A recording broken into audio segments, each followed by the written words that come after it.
বলতেন যে আমি অপরাধ করছি, সেই অনুশোচনা ওনার মধ্যে নাই। আমাদের দুর্ভাগ্য 17 বছর 15 বছর ইনারাই ছিলেন। আমি ক্ষতিগ্রস্ত হিসাবে খুবই সচেতন ছিলাম যে আমার মামলা কাজ অগ্রগতি ঠিকমতো চলছে কিনা।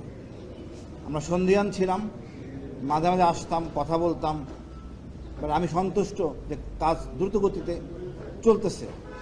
আমাদের বুঝতে হবে 17 বছর বা 16 বছর ফ্যাসিস্ট ছিল, সকল জায়গায় তারা জাল পাতানো, খুবই বৈরী পরিবেশে এই আইসিটিকে যেতে হচ্ছে।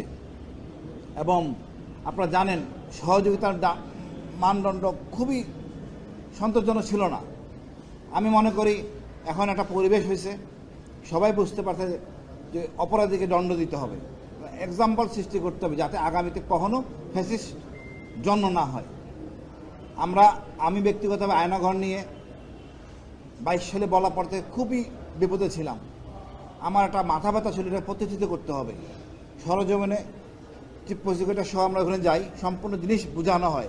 কোন রুমে আমি ছিলাম, কোন রুমে আজমি স্যার ছিল, কোন রুমে মুক্তিযোদ্ধা ইকবাল ভাই ছিল, মারুফ ভাই ছিল, সম্পূর্ণ বিস্তারিত সরজমিনে যাচাই করা। এখন মামলা ইনশাআল্লাহ আগামীকাল থেকে চলবে এবং দ্রুত নিষ্পত্তি হবে। আমি আশাবাদী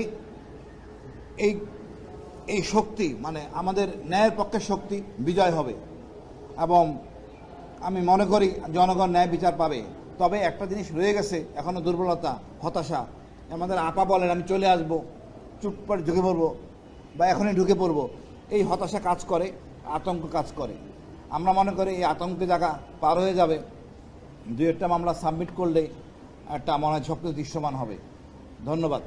সরকার তো চাইছে যে শেখ হাসিনা ফিরে আসুক এবং আনার জন্য চিঠিও দেওয়া হয়েছে, সেই ক্ষেত্রে আসলে এটা আতঙ্কের বিষয় হবে কেন? না, উনি যে মাঝে মাঝে গত পরশু দিন দেখলাম অহেতুক মানুষকে বিব্রত করতেছেন। উনি যদি বলতেন যে আমি অপরাধ করছি, সেই অনুশোচনা ওনার মধ্যে নাই। অনৈতিক শাসক।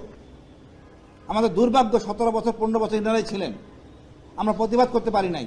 আমি হালকা পাতলা প্রতিবাদ করে আমি জীবন সংকটে ছিলাম। আমরা চাই না এই ফ্যাসিস্ট আর জন্ম হোক, এই জন্য নানা রকম সংস্কার। অবশ্যই হুমকি দেখছি। আমার পরিবার আতঙ্কগ্রস্ত থাকে, আবার আসলে তোমার কি হবে।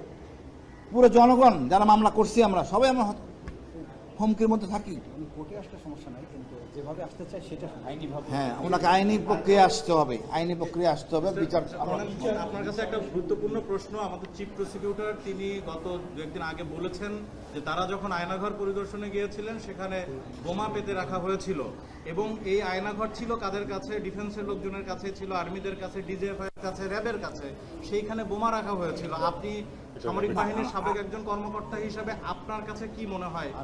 আমি বলি এটা আর্মির কাছে ছিল না, এটা যে আমাদের র্যাব হেডকোয়ার্টার পাশে পুলিশের তত্ত্বাবধানে ছিল। আর আর্মির প্রতিনিধি ছিল না। আমি বলি ওখানে বোমা ছিল, মানে বোমা উদ্ধারকৃত বোমা ছিল। উদ্ধারকৃত বোমাগুলো রাখার একটা বিধান আছে, এটা রাখা যায় না, এটাকে এক্সপ্লোশন করে দিতে হয়। এটা হতে পারে উদ্দেশ্যপ্রণীত, আমরা এটা জানি না। স্যাররা বলেন নাই এই কারণে, যেহেতু উপদেষ্টা ভিজিট করেন নাই, প্রধান উপদেষ্টা বললে হয়তো বিব্রত অবস্থায় পড়বেন, দেশের ভাবমূর্তি ক্ষতিগ্রস্ত হবেন।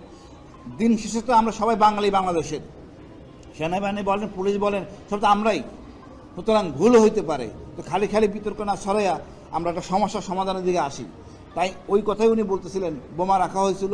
বোমা এমনি উত্তপ্ত পরিবেশেও ব্লাস্ট হতে পারে, অ্যাক্সিডেন্টাল ব্লাস্ট হতে পারে, ভিতরে থাকার কথা না, যে ফিউজ থাকার কথা না, হয়তো এটা ছিল। আর এটা তো হলো ওরকম অরিজিনাল কমব্যাট বোমা না, মানে ওটা তো ওরকম বোমা না যে আমাদের কনভেনশনাল বোমা না। এগুলো সব টেম্পোরারি বানানো এবং এটা যে কোনো সময় এক্সপ্লোশন আইডি বলে, যে কোনো সময় এক্সপ্লোশন হইতে পারে। তো ওইটা আতঙ্কের কিছু না, আমার মনে হয় হবে। সব আতঙ্ক পার হয়ে গেছি আমরা। জনগণ আপনাদের সবাইকে নিয়ে আমরা সামনে আগায় যাবো ইনশাল্লাহ, ন্যায় বিচার পাবো, সুন্দর দেশ হবে, স্বাধীনভাবে চলতে পারবো। ধন্যবাদ ভাই।